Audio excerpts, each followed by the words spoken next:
When a screen goes black, it feels like the machine is done. But many devices are not fully asleep. You press the remote, the TV fades out, the set-top box looks quiet, the charger has no phone attached. Still, parts of the system may be waiting for a signal, keeping memory alive, checking the network, holding a clock, or staying ready for instant start. The draw is often small, but small things running all day can become a quiet line on your bill.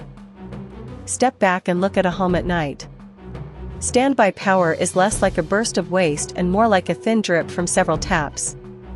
A television, speakers, game console, router, dehumidifier panel, microwave clock, or spare charger might each be using a little. The point is not to make you afraid of every socket. The real question is, which devices are still doing something after you think you turned them off? The biggest clue is often not one device, but a whole cluster. Behind the media cabinet, TV, set-top box, console, speakers, router. Under the desk, monitor, desktop speakers, charging bricks, maybe a printer. Instead of crawling around every night unplugging random cords, look for groups that stay plugged in for weeks while barely being used. Put the right group on a switched power strip, and one small habit replaces 10 annoying ones. Standby power is easy to misunderstand because it is usually tiny compared with air conditioning, electric heating, dryers, or water heaters.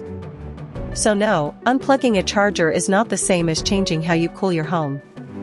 But standby has one special feature: time. Some devices sit in that state every hour of every day. If the action is frustrating and saves almost nothing, skip it.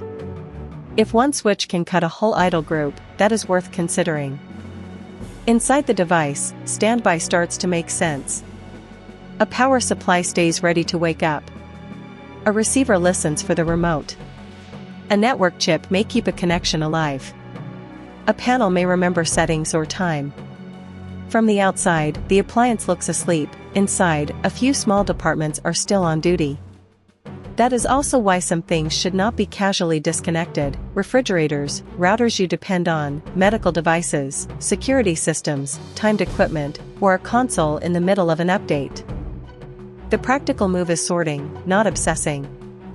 First, devices that should stay on: food storage, safety, medical, or essential network equipment.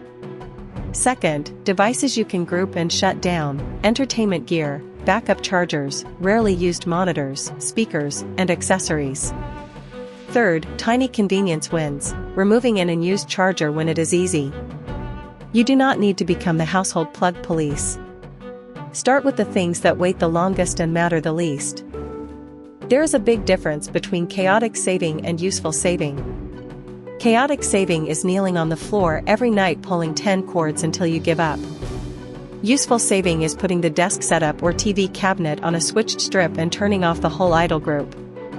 Even better, check your bill, read device specs, or use a simple power meter. Find the big loads first, then fix the small leaks. Standby power matters, but it is not the whole energy story. So yes, some appliances still use electricity after you turn them off. But the answer is not panic. A black screen may still be listening, remembering, connecting, or waiting. That hidden current may add up, or it may be a very small slice of your total use. The smart rule is simple: do not cut power to what must stay on, group and switch off what sits idle, and measure when you want the truth. Saving energy should make waste visible, not make your life harder.